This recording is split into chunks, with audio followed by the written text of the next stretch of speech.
Dear students, how are you? We are now in module 29. As you know, we are nearing the last two modules. I'm sure I really appreciate you be with me for the last 5 months. Having started with the dyspepsia, now we have gone through various chapters in surgery.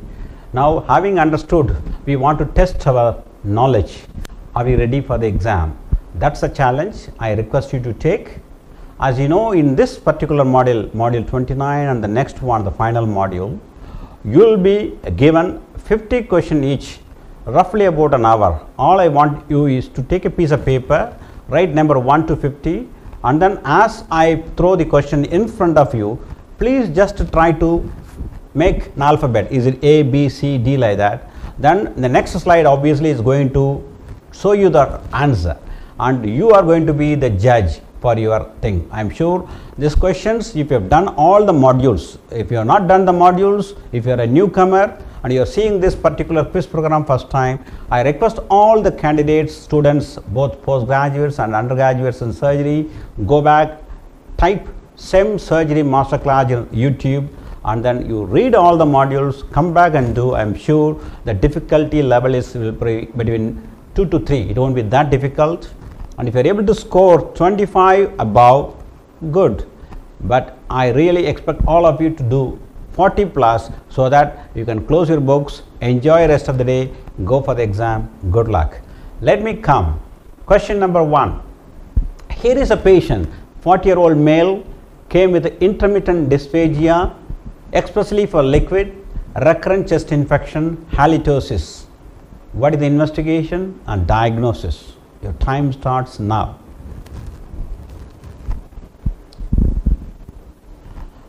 Yes, if you think it is a bird beak sign in achalasia, you are absolutely right. As you can see, it is like a diving bird. The barium swallow will classically show a case of achalasia. And sometimes, as you can see here, the esophagus will be so dilated like a sigmoid esophagus. So, these are the two characteristic finding in achalasia cardia, which are one of the benign cause for dysphagia in an elderly or a middle-aged people. And here is your question, next question, what endotherapy is being done? There are 4-5 pictures as you can see, and that is trying to explain what procedure I am trying to describe here. It is one of the common procedure nowadays done for dysphagia due to achalasia. Yes, if you have written poem and able to understand what poem means, peroral endoscopic myotomy, that is endoscopy passed through the oral cavity, and in the mucosa you make a small incision, go into the tunnel, what we call a submucosal tunnel, because all of you should understand the most important layer in esophagus is the mucosa. So, you keep the mucosa intact beyond that small hole you made and go and tunnel it all the way up to the OG junction and divide the muscle, and that way you are able to reduce the pressure at the lower esophageal sphincter, relieve the patient's problem in achalasia. Here is the next question.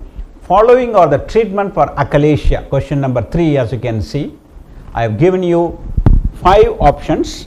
You choose which is the odd one out. As you can see, A, B, C, D. Heller's myotomy, which is a surgery, pneumatic dilatation, poem, just now you described, Botox injection, and a self-expanding metal stent. Which is the wrong one? Yes, the self-expanding metal stent is usually for only for a malignant dysphagia, especially for a palliation. Rest are given for achalasia. Let us move on to the 4th important question as far as the CA esophagus is concerned. Here is a patient who had a progressive dysphagia for solid, and I am schematically trying to show you an operation. As you can see, there are 2 incisions here, and all the procedures are clearly depicted in this, both abdominal incision and also thoracic procedure. And can you find out and tell me at least the name, whose name this operation is after? 1, 2, 3, 4, 5. Yes, if you have written Ivor Lewis, you are absolutely right. Ivor Lewis has done an abdominal operation to mobilize the stomach, then right thoracotomy to mobilize the esophagus, divide the tumor in the mid esophagus, then pull the stomach from the abdomen and do what we call esophagogastric anastomosis in the chest. So the risk, of course, it is an additional point. If you know, one of the commonest problem with the Ivor Lewis, if it is not done properly, is anastomotic leak. Otherwise, it's a good operation, still holds good even in this era of laparoscopy. Okay, let's move on to the next one. This is another patient came to me with anorexia, anemia, asthenia, the triple A we call it. Whenever you have an elderly person coming with this, and if you are doing what we call a barium, as you can see here, a barium Mills series, and also a CT. I would allow you to see the CT. Carefully see. In the CT you can see in that picture how thickened the gastric valve. So what do you think could be the cause for this finding? The characteristic appearance in the barium, and also to a large extent you can see the thickened, nearly the stomach is 1 centimeter thickness wall. This is classical of a condition. What is the sign in the barium? They will very often ask you. Can you guess? Yes, it is a leather bottle stomach. So the barium shows a leather bottle, same thing in CT, and this is what a classical case of what we call Linitis plastica. Okay, it's an infiltrative bad tumor of stomach, and in that case what we need to do is to see whether the patient has an operable cancer. This particular question number 6 gives you 4 important investigation, out of which one is a very important investigation which you have to do in all cases before take the patient, which is the investigation you have to do to know the patient's resectability. That is, you are able to do what we call a T staging, N staging, M staging, and also resectable. It is a removable tumor or it is going to be stuck, difficult to remove the tumor. What is the best investigation? And if you have written or if you marked number 3, that is CT scan, you are right. Nowadays for all oncological cases, you are right. There is no CT, then patient doesn't go to OT. That's what I told you several times. PET CT is good. It gives you a quantum of cancer like CA breast, lymphoma. There are conditions we do, but it will not tell you more about the local operable conditions. Whereas endoscopy can only tell the mucosal disease. Endoscopic ultrasound can go and tell you the T stage and at the maximum N stage. To know M stage, M stands for what? Metastasis. For that you need a CT, and that also tell you the local and vascular invasion. Okay. So that is the right answer. Well done. And what we do for cancer stomach, you know by this time we do what we call a D2 gastrectomy. Okay. Let's coming to the unusual question for you. In one type of gastrectomy, we try to recreate the normal anatomy, that is called gastroduodenal continuity, where you will receive, because out of this 4 operation, only one, the food will find its way again into the duodenum and it will mix with the juice in the pancreatic and biliary. Which one? Is it 1, 2, 3 and 4? Because for that you should remember what Billroth did and all different types. Yes, it is a Billroth 1 gastrectomy, because as you can see in this picture, the Billroth 2 and Billroth 1. Billroth 1 is an operation nowadays done only for a benign condition like a benign gastric ulcer, or it is because of corrosive stricture. In that cases you remove only a small portion, like less than 50% of the stomach, then you do a gastroduodenal continuity. Whereas most of the operations are done like this, that is, you do a gastrectomy like a subtotal, even total, then do what we call a gastrojejunal anastomosis, otherwise called Billroth 2, otherwise called a Polya type. Rarely we do also, nowadays it is commonly done now, that is called Roux-en-Y gastrectomy. As you can see, all these things I am just going to tell you only to recollect all the findings for you. Okay. As you can see here, the procedure is clearly seen. Total gastrectomy is shown. Then after that you will be able to see the way we anastomose. Okay. So that picture you need to draw several times, because in exam, if I am an examiner, I will ask you to draw this one, Roux-en-Y anastomosis, how it is made. Okay. H. pylori, you all know, is a very important common infestation, because we know that duodenal ulcer now it is something like an infection because of the H. pylori organism producing the urease enzyme. That's why able to thrive in the even the acid environment and cause damage not only in the antrum of the stomach but also in the duodenum. But we do endoscopy to make a diagnosis, do a test called a rapid urease test.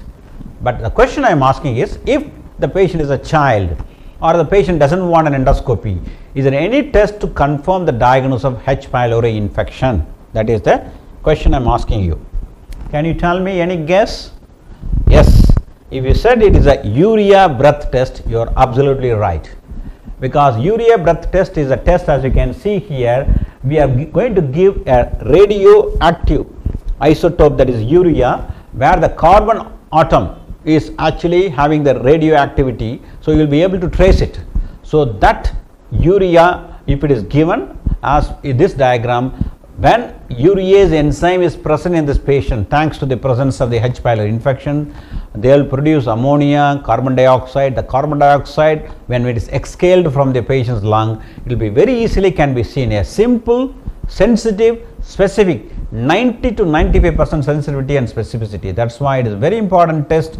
If you want to test the whole country, for example, epidemiological study, this is the test to do, that is a urea breath test for H. pylori infection. Okay.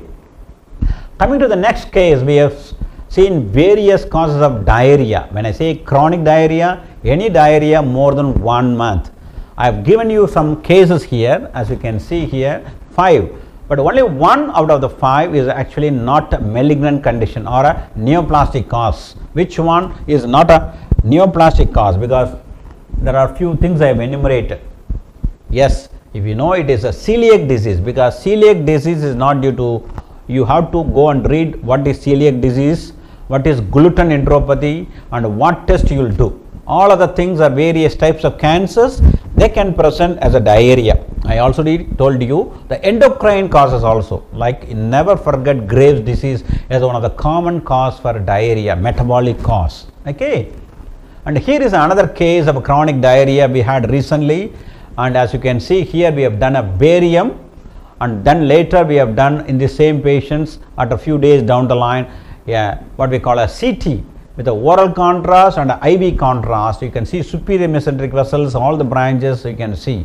So what you see here, as you can see down, and you can see increased vascularity of the terminal ileum. So what is the condition which affects the terminal ileum, causes chronic diarrhea? May not be common in our country, but common in abroad. Yes, it is a Crohn's ileitis. That is what, because they have a typical, as the arrow mark shows, corkscrew vessels, thickened wall, transmural inflammation, mesenteric creeping fat. These are all the features of a Crohn's disease of ileum. Okay.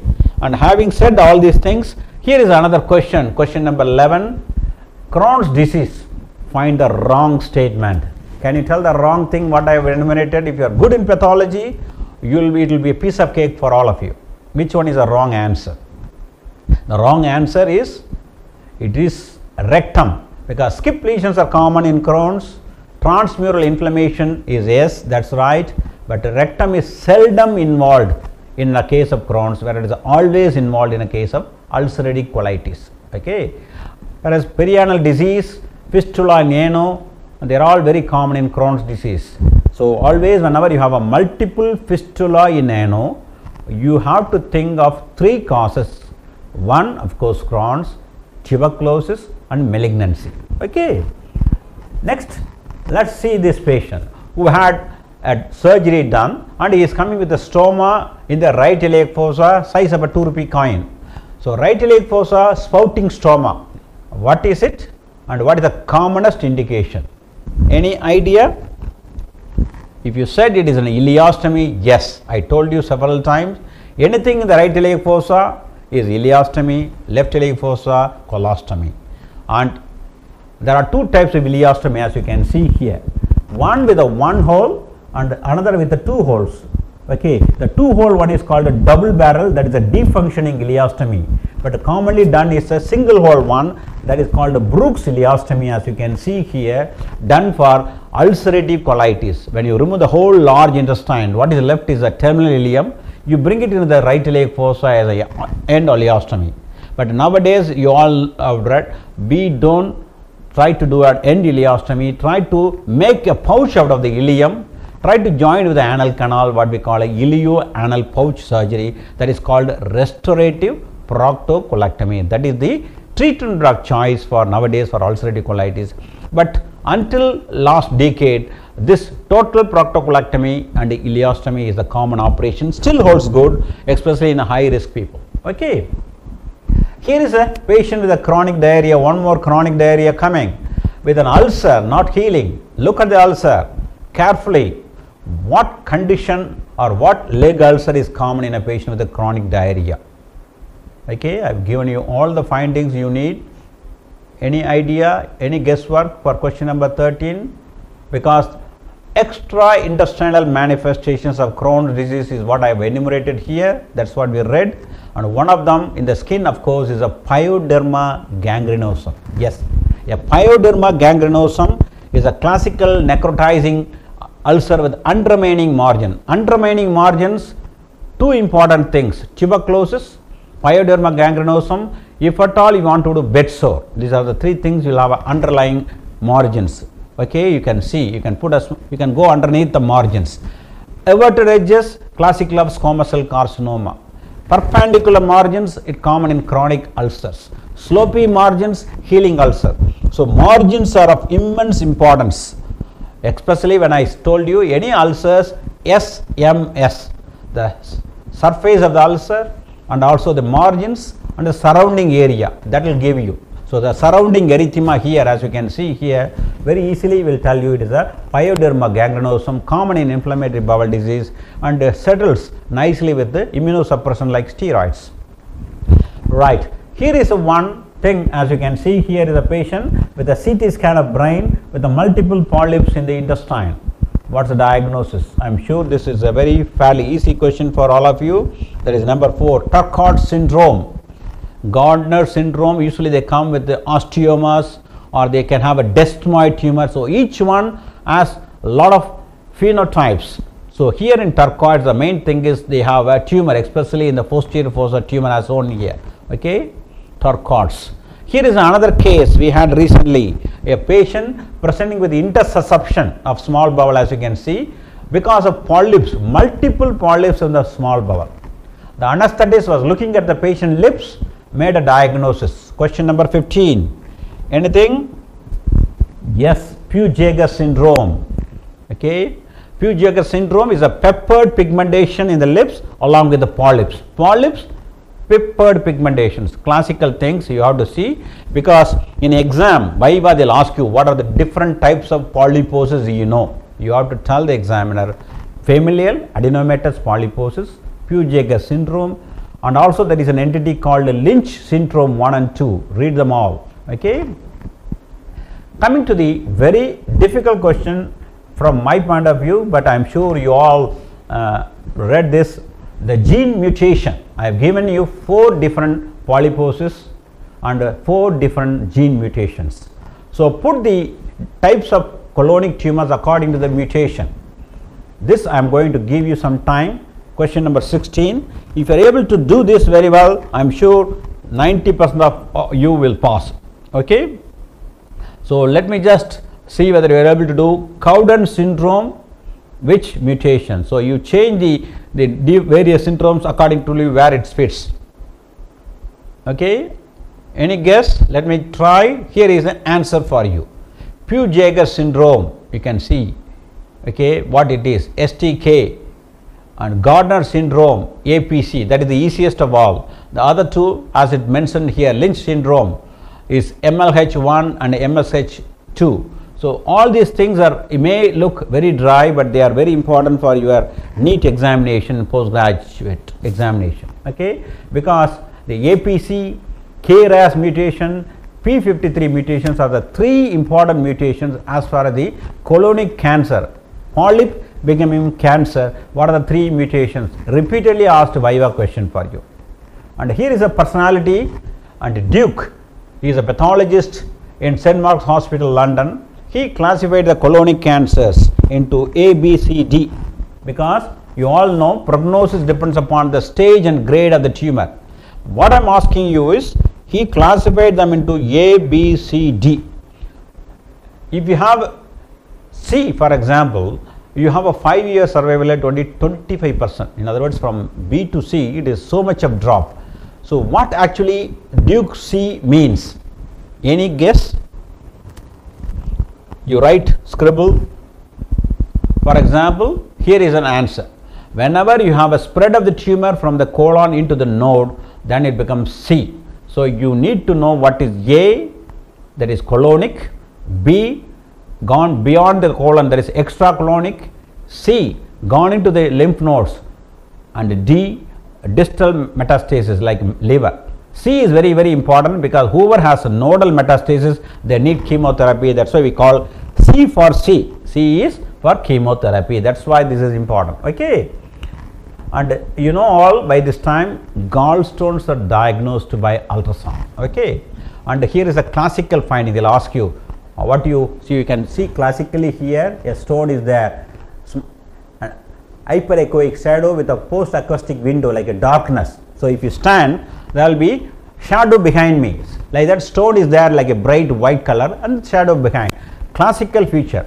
But for bile duct stones, you have another investigation, and here is that investigation. Can you name the investigation here shown here? A patient with a large stone with a hugely dilated common bile duct here. Any guess what you name this one? Probably this is what you want to achieve when you go to UK, that is you want to read for MRCP. Here the MRCP meant magnetic resonance examination of the biliary and pancreatic tree.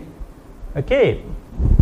Here is another case I am sure you have seen in my master class several times.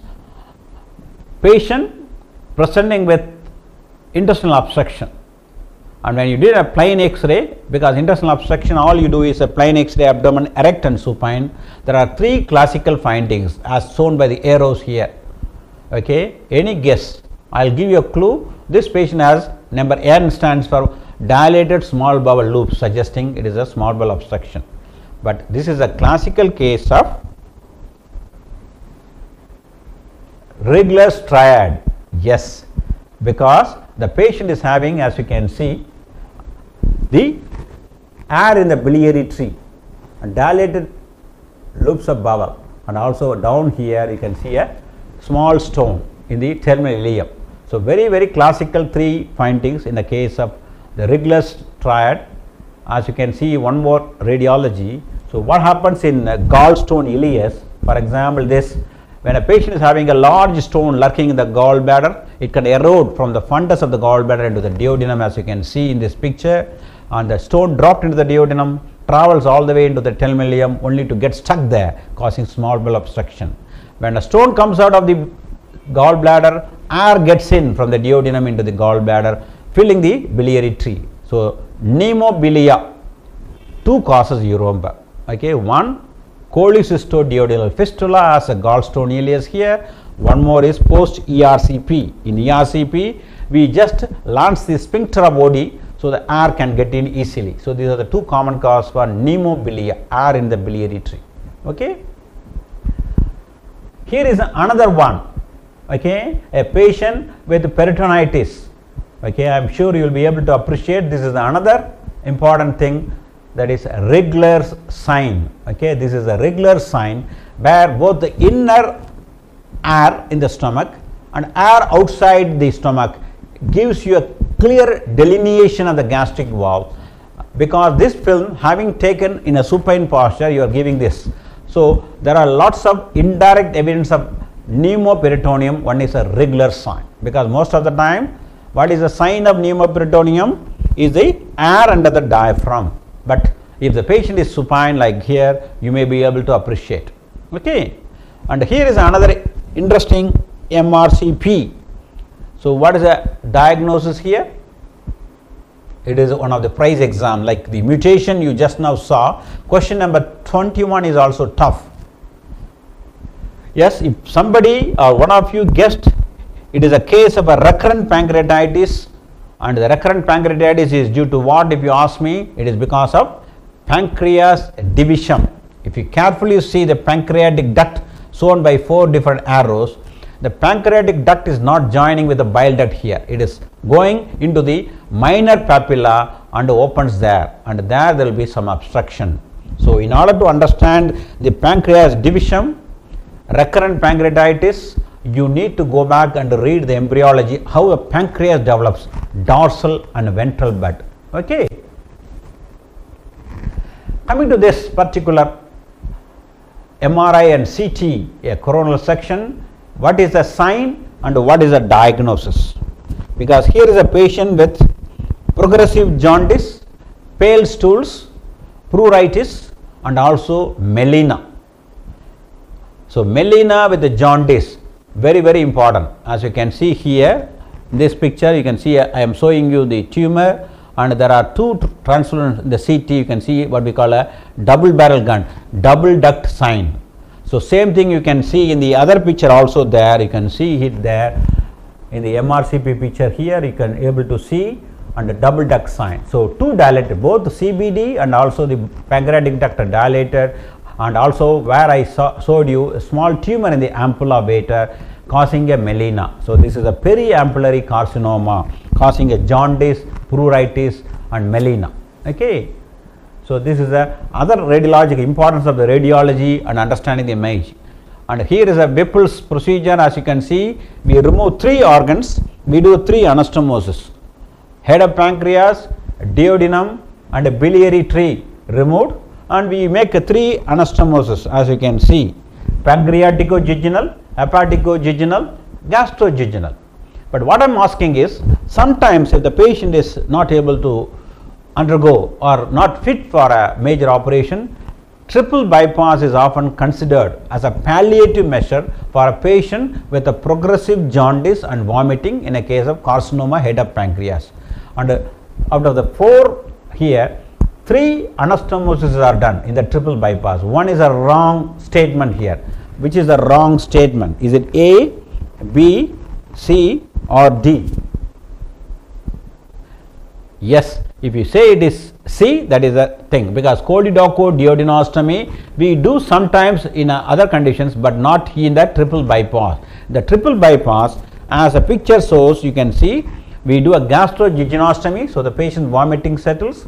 Then we do a cholecystojejunostomy, so that the bile drains, and also a jejunojejunectomy, JJ. So, by that time we are not allowing a ascending cholangitis, because food need not travel and cause blockage of the biliary diversion. So, it is a GJ, CJ and JJ, that is what we call. Okay. And here is a sign often shown, or sometimes when you have a patient after thyroidectomy, you go to the ward day 2, day 3, put a BP cuff, the patient hand goes in like that. So, what is that called? If you said it is a Trousseau's sign, you are absolutely right. It is because of hypocalcemia, because of hypoparathyroidism. Okay. The question, next question I am asking 24, that is question number, and this is another similar thing. Okay. And what is it called? Another Trousseau's sign. It is a migratory thrombophlebitis happening in case of, or it is an atypical presentation of carcinoma pancreas. Okay, question number 25, as described both by Trousseau, because he himself had a pancreatic cancer presenting with migratory phlebitis. Here is another pancreatic cancer or various types, and I am just giving you one of these patients will presenting to the department of skin with lesions like this. So, what could be the commonest cause out of the 4 enumerated here? Yes, it is a glucogonoma, because glucogonoma is known for necrolytic migratory erythema. And all of you know, I told you already that if you have a perforated viscus, then you will have a gas under the diaphragm, especially right dome, as you can show in this X-ray here. Okay.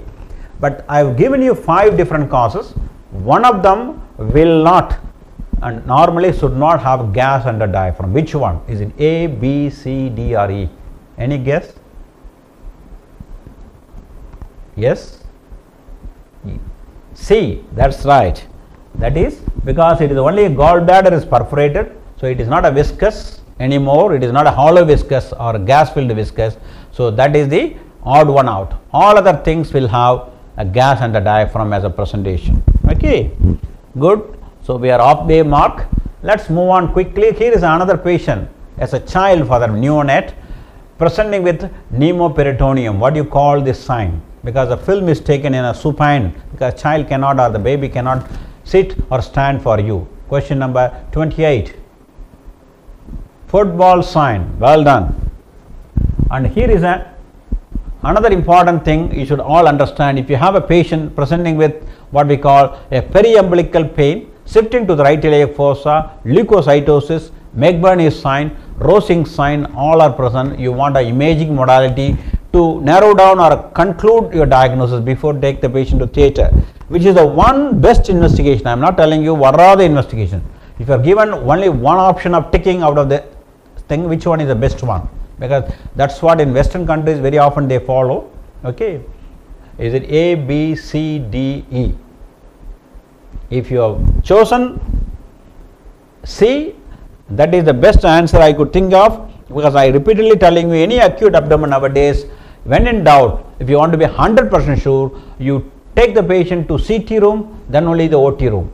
CT with the contrast, because you can see as in this picture an appendiculolith, and also you can see all this classical finding as you can see here as shown by the arrow.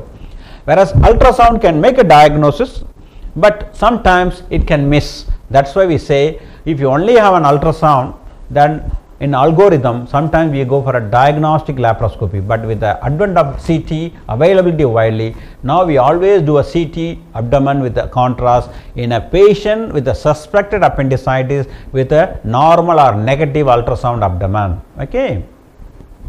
Coming to the sign, I am trying to demonstrate in a patient with a peritonitis. Can you guess what could be the possible sign I am trying to demonstrate? I am putting the hand, diverting the patient's attention, and when the patient was least expecting, I am releasing the hand to find out whether the patient is having rebound or release tenderness. That is called a Blumberg sign. That's right. Okay, it is a sign of peritonitis. Coming to the question which you are very, very fond of and also very easy one for all of you, tumor markers. 5 tumor markers, 5 different pathology. They are all mismatched. I am allowing you to match it. I will give you 5 seconds, 5 different things. Take your time. I will get away from you, then just to see. You got it? Okay, let us go to the answer. Here is the right answer. CA125 ovarian, 99 GB cancer or any biliary cancer, cholangiocarcinoma, PSA prostate, CA carcinoma colon, alpha beta protein hepatoma, testicular tumor.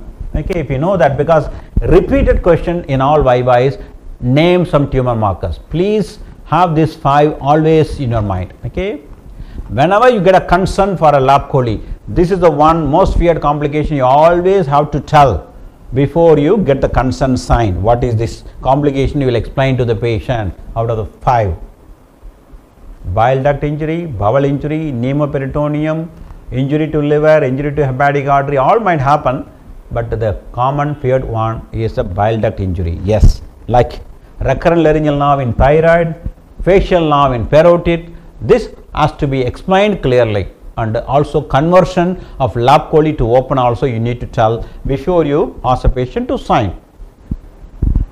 Here is a case of pelvic abscess after appendicitis. And what is the commonest presentation of pelvic abscess, which is one of the surgical site or intra-abdominal sepsis you sometimes see, because you can make a diagnosis thanks to the CT and various hematological investigation. But what is the presentation? Those days, whenever we do an appendix, when the patient comes back few weeks after the appendicectomy with fever of unknown origin with important symptom. What is the symptom of pelvic abscess? If you said mucus diarrhea, They'll say, doctor, I have a tenesmus, urge to defecate, pass mucus alone. Do a rectal examination, bulging rectum anterior wall, you will be able to see. Okay. Coming to the CA breast. So mammogram is the investigation in the triple assessment. All of you might have read and know by this time. This is question number 34. And what is the best option here? In the mammogram, what are the findings of CA breast?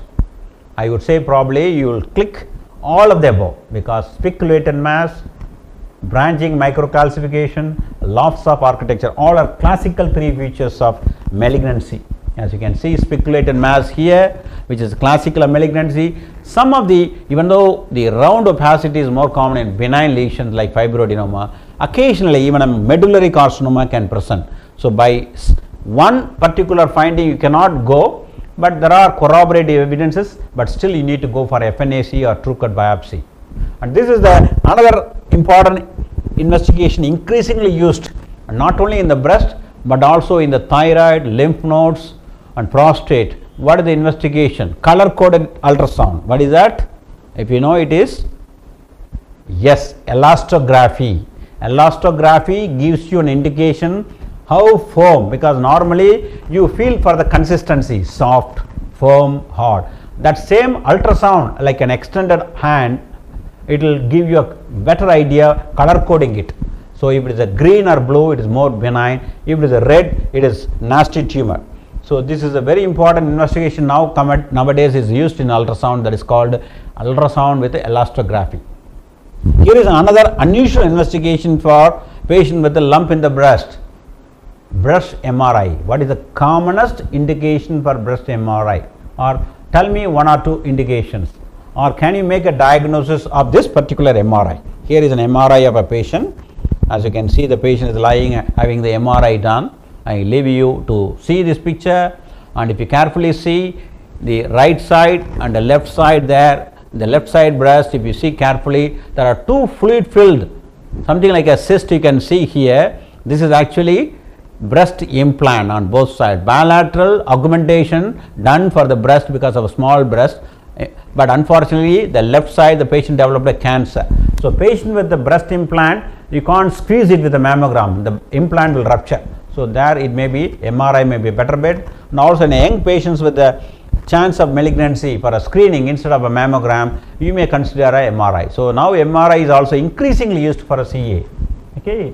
Manchester clinical staging, stage 3. What do you mean by 1, 2, 3, 4? Manchester staging, testicular staging, Hodgkin's lymphoma staging, and CA stomach staging. These are all the few things I think you need to be ready and tell the examiner confidently when it comes to the viva. What is stage 3? Manchester. It is called, if you know already, stage of fixity. Yes, fixity to skin and also muscle. Okay. Halsted did a radical mastectomy for CA, but he removed everything in the chest, including the both the pectoralis muscle, but leaving ABC. So what are the things left behind after radical mastectomy? What is ABC stands for? This is our question number 38. Yes, axillary vein, Bell's nerve, cephalic vein. So if you know that, that's good. And post-operatively, most of the time nowadays, we keep the patient with this particular machine. Even intraoperatively also we do nowadays. What do you call this machine and what is it for? Question number 39. Intermittent pneumatic compression. Okay.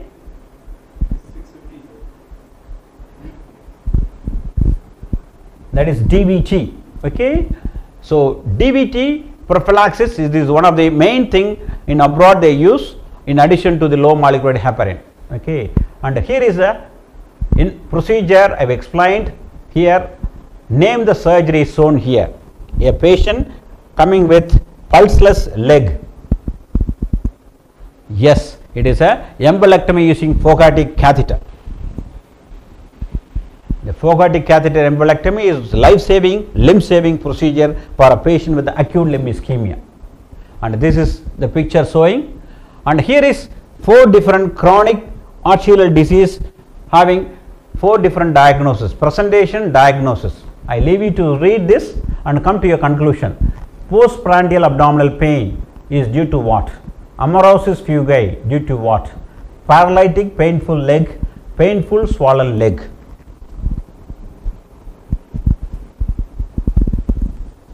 And here is the answer. Inguinal hernia with appendix. Very easy question. Yes, Amazon's hernia, because Amazon's hernia is shown here in the inguinal hernia with appendix, and incidentally he is the first person who did not only appendicectomy but also the named this particular hernia after this name, and the first laparoscopic appendicectomy is done by Kurt Sem, a gynecologist. So these are all history for postgraduates, very important. Here is a test shown here. So what is the test shown here? All of you know it is a cord test. When you give a cord, pull it towards you, patient will try to just hold it like this. It is a very classical finding in a ulnar palsy. Okay, Frohman's sign or a cord test is mainly because the patient's adductor pollicis is not working, flexor pollicis longus is compensating, is because of the damage to the deep branch of ulnar nerve, ulnar claw hand patient. So it is common in our country also. So remember all these things, okay? And I have shown you 5 different operations with the 5 different pathologies. Tell me the odd one out. There is a one name and one pathology is mismatched. Ivor Lewis you already know if you have already done this particular quiz by this time. Okay, so number E, that is Soldi's operation is for inguinal hernia, not a ventral hernia. So that is a wrong question answer here. Otherwise, all the name and the pathology are matched correctly. And here is a total thyroidectomy patient, and when you see the picture carefully, and one thing should be striking you. What is it? To give a diagnosis. There is presence of the eosinophilic amyloid stroma. Where it is common? If you said medullary carcinoma, well done. Here is a patient with a breast cancer, true cut biopsy. You see here cells, because sometimes pathology, anatomy, pathology are cornerstone for every surgeon. That's why I am putting few slides here. So single pile of cells are seen plenty here. So that is a classical finding in lobular carcinoma breast. Okay, and here is another little difficult question. An young patient presenting with a dyspepsia with a raised PTH, parathormone, and also gastrin. So it is a syndrome. So this is MEN syndrome. Which syndrome is it? It is a, anybody, wild guess? 3 P's: pituitary, parathyroid, and pancreatic islets. Yes, Vermeer syndrome or MEN1. So you all should know MEN1, 2A, 2B. Try to memorize and get it right, because MEN2 is classically 2, that is both thyroid and parathyroid lesion along with the pheochromocytoma. Okay. What is the triad here? A patient with a biliary colic, jaundice and melena presenting like this. Sandblom's triad, otherwise called Quincke's triad. Okay. So that is another question. Sometimes you have to know at least 5 or at least 6 common triads, like a Charcot's triad, all of you might have known by this time. The last question, little difficult but not too difficult for you. A patient presenting with a small bowel obstruction, gouging and tenderness, you do a contrast CT and you see all this dilated loops of bowel, as you can see. But what is exciting is this particular vessel, you can see this, and this is what is this sign called as, because it gives you a classical diagnosis of valvulus of small bowel, that is called a Whirlpool sign. Yes. So I am sure I was rushing a bit, but I am sure this is just to give you a recall button for all our SEM surgery master class in the last 28 classes. If you scored more than 25, good. More than 40, go and celebrate and come back. See us next week for module 30. Bye bye now. Thank you. Jai Hind.